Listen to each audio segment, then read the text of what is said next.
Seguro que te ha pasado que llegas de trabajar o estudiar y que estás tan cansado que ni siquiera sabes qué jugar. Agarras tu shooter favorito para pasar un buen rato y te encuentras con un grupo de animales sacados de la mismísima selva del Darién que apenas abren el chat es para comunicarte un mensaje que podría ser exhibido en el museo de los mayores crímenes de odio. ¿Y qué pasa con toda esa gente tóxica? De cuando en cuando dejamos de ser seres de luces para convertirnos en crossfiteros del gaming. Digo, por eso de ser sudoroso, tener hábitos autodestructivos y ser inmamable. Porque hubo un tiempo en que los FPS y todos los juegos multijugador eran puras alegrías y diversión. Y antes de que alguien me pregunte, pero Bogart, ¿realmente jugaste a los primeros Call of Duties? Está claro que había un poquitito de racismo en esas épocas, un poquillo de toxicidad y una comedia tan negra que si hago un chiste sobre eso, me desmonetizan el canal. Eran un sentido amigable. Todos esos saludos a tu madre nunca fueron en serio. Tan solo queríamos molestar a la banda y quebrarles su mental, porque devolver un T-Bag era tan satisfactorio como regresar un insulto como si fueras un aristócrata del siglo XIX. Y hablando sobre convertirte en un verdadero aristócrata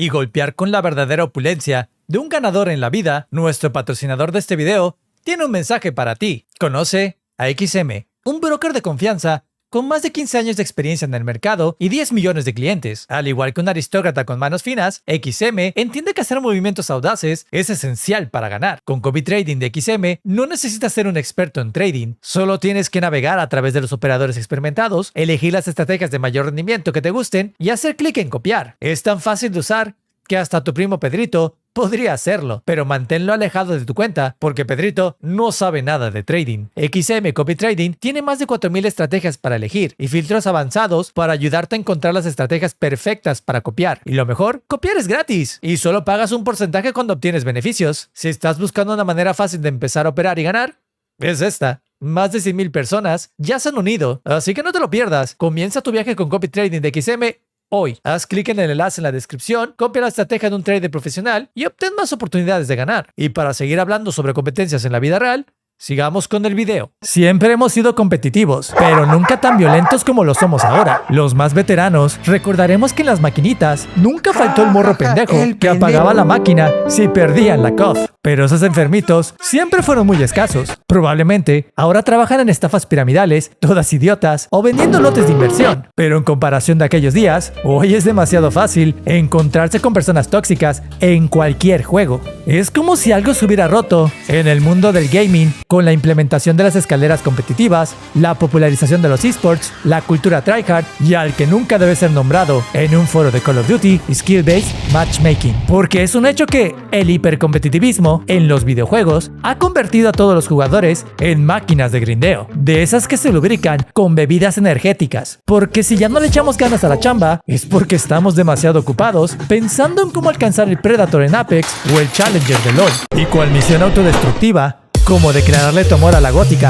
con medias de Hello Kitty, intentar alcanzar estos rangos usualmente termina con alergia al sol y sentimientos de violencia en cantidades alarmantes. League of Legends nunca fue gratis. Siempre lo has pagado con cachitos de tu sanidad mental, una partida a la vez. Y hablando de sufrimiento en competitivo, ¿por qué la humanidad se sometería a semejante castigo? ¿Realmente lo hacemos por libre albedrío o hay algo más que no estamos viendo? Que esta consecuencia parece estar ligada con nuestro instinto primate por sobrevivir, aseverando poder y dominancia a través de la competencia con otros monos. Porque a todos los hombres nos gusta competir. Lo traemos en el ADN capitalista. Y mira que no necesito raparme la cabeza y ponerme una vestimenta toda pendeja de combate solo para decirte, mi compa, la vida es difícil y efectivamente solo sobresale aquel que es más listo y demuestra su mayor poder. Pero estos son malditos videojuegos. Presumir un rango alto es el equivalente a presumir tu colección de Funko Pops.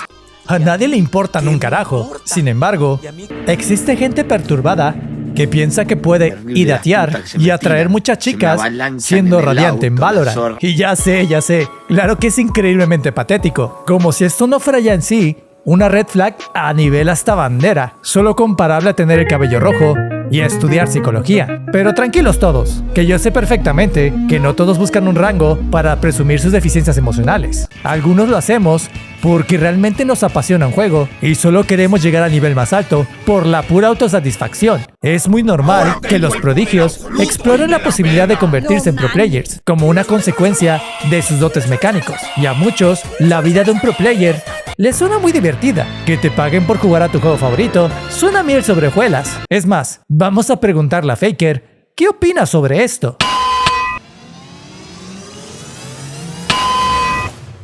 Yo no sé ustedes, pero aquí veo a un individuo altamente integrado en la sociedad y que claramente está en un estado emocional óptimo. Por supuesto que jugar un videojuego no puede ser estresante. Tampoco es como si existiera cierta relación entre la muerte a temprana edad de diversos streamers y jugadores competitivos a causa del estrés mental y físico al que someten su cuerpo para sostener un estilo de vida sedentario. Claro que no hay ninguna relación entre los hábitos nocivos y la privación del sueño a causa de sacrificar todo lo demás por mantenernos en una silla. Estamos siendo paranoicos, ¿verdad? Pero ese es un tema para otro video. Esta idea de que si un juego no es competitivo, no puede sobrevivir, es lo que ha arruinado en gran parte a la industria del gaming. Todos los juegos multijugador deben tener una orientación competitiva o la comunidad de plano los rechaza. Y es que, bro, yo de verdad no entiendo cómo le vamos a explicar a los alienígenas que la gente tryhardea hasta en el Fall Guys. Y realmente, a muchos no nos importaría ser malos jugadores si no tuviéramos un grupo de primates en juegos como Valorant, donde a la mínima te insultan por no ser bueno hasta en los rangos más bajos del juego. El problema con ser tryhard es el esfuerzo desproporcionado en comparación con la situación. Es como llevar un rifle a un paseo por el parque. Y es que la comunidad considera que el tryhard es el vato que siempre está chingue y jode con llevar pura composición y armas meta. Hasta en las partidas casuales trae sus arranques y no tolera los errores y faltas de habilidad de los otros. Aunque en otros contextos, tryhard también puede usarse solamente para referenciar el modo serio y enfocarse en ganar partidas. Por lo que ahora sí, preguntémonos, ¿es realmente malo que nos mame competir? Y si no lo es, ¿en qué nivel se vuelve insano? Y por supuesto, la pregunta que más nos interesa y que da pie al título más clickbait en un vídeo: ¿es culpa de los jugadores profesionales y de los streamers? ¿La influencia de estas figuras realmente promueve los entornos sudorosos?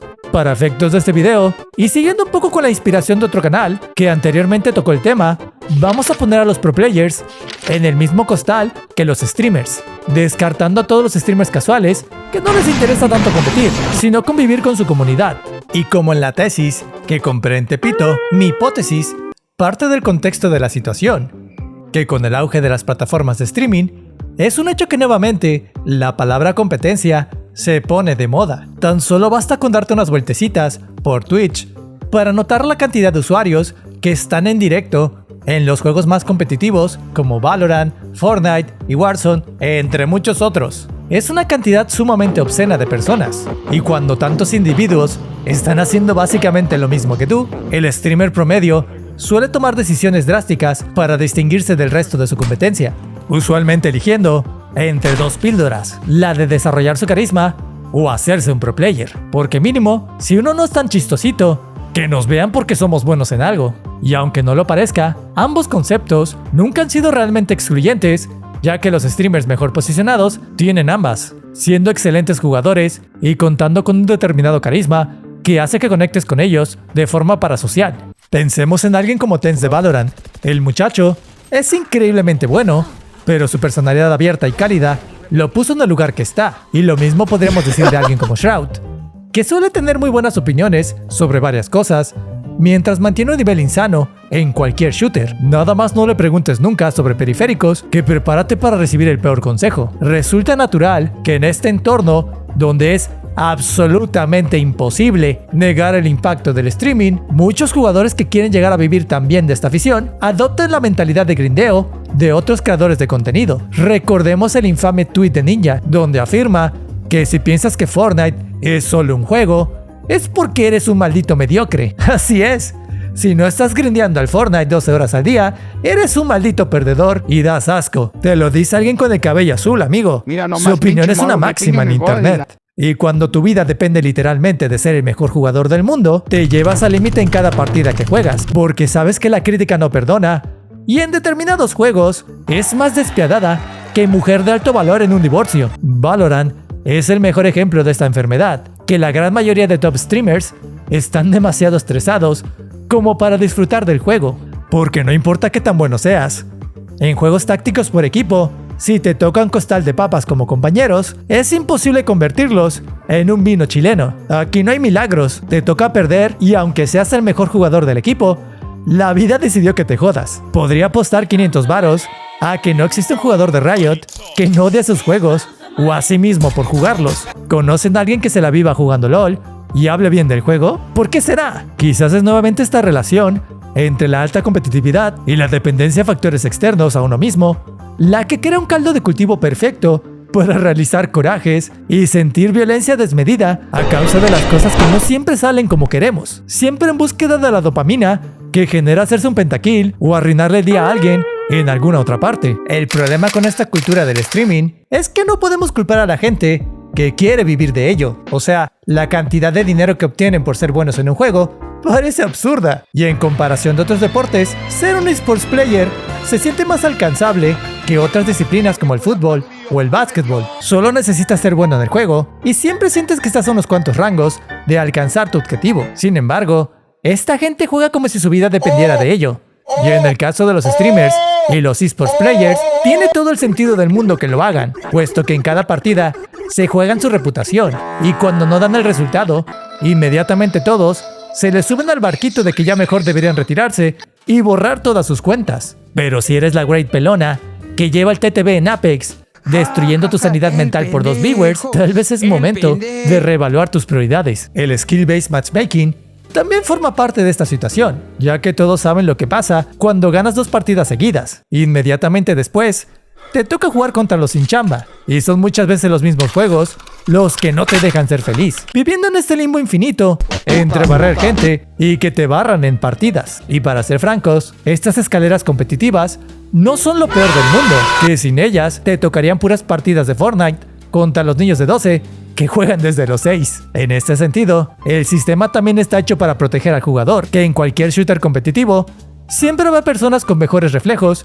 y sobre todo con más tiempo libre que tú. Y cuando un juego es muy difícil, al punto que el techo de habilidad es enorme, los juegos se mueren. Cual Memento Mori, tenemos a StarCraft 2, donde solo los más tryhards se mantuvieron y alejaron rapidísimo a cualquier jugador nuevo que quisiera asomarse, aunque sea un poquito. Fortnite estuvo a nada de tener este destino. Todos saben lo asqueroso que era ver a jugadores montarse un pinche Taj Mahal en segundos, y eso ahuyentaba a todos los que no tenían el más mínimo interés de tomarse el tiempo de igualar esas mecánicas. Pero Fortnite supo adaptarse, hacer ajustes e implementar modos para que los más casuales pudieran existir. Y si bien los bots en tu lobby también dan asco, porque literalmente tuvieron que meter bots para que nos sintiéramos bien con nosotros mismos si no conseguíamos tumbar a alguien real. Al menos, es un juego que busca formas de reducir la brecha entre los sudorosos y la banda que quiere ser feliz. Y los creadores de contenido también tenemos un poco de culpa en este desmadre. Que eso de forzar metas a los 2 días de que sale un videojuego, bro,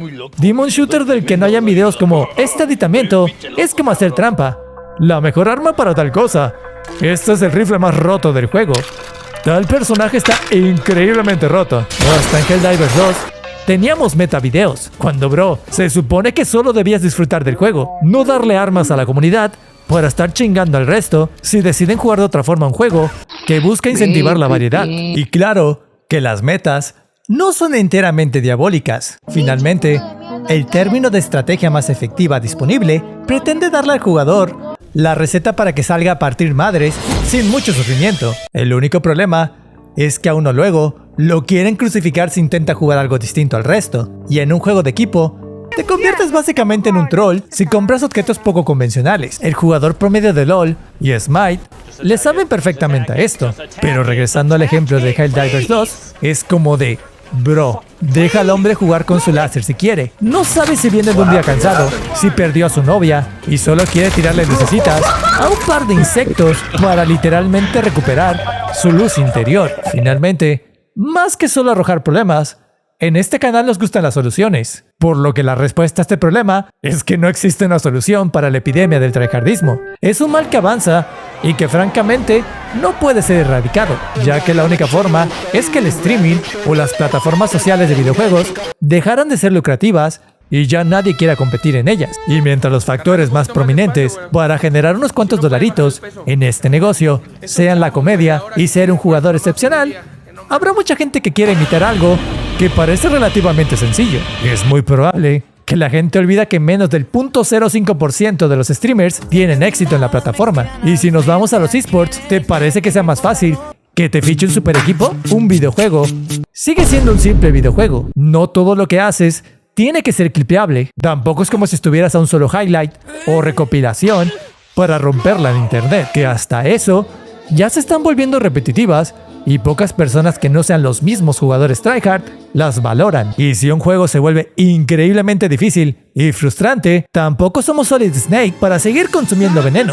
No existe ninguna necesidad de soportar videojuegos en los que las comunidades son un fastidio y huelen mal. Y aunque los botones de silenciar, bloquear y reportar hacen paro, siempre tendremos al Suki Odyssey y Stardew Valley para ser felices. Probablemente muchos ya estamos sintiendo ese desgaste de no saber qué jugar, que los techos de habilidad de todos los multijugadores suelen ser demasiado complicados como para querer seguirlos, pero siempre tendremos a los juegos de un solo jugador para recuperar la estabilidad emocional. Solo no inviten a los speedrunners a esta conversación, que esas personas sí son verdaderamente especiales y todo un ejemplo de paciencia y maña. Así que mientras eso pasa, eso sería todo en este video.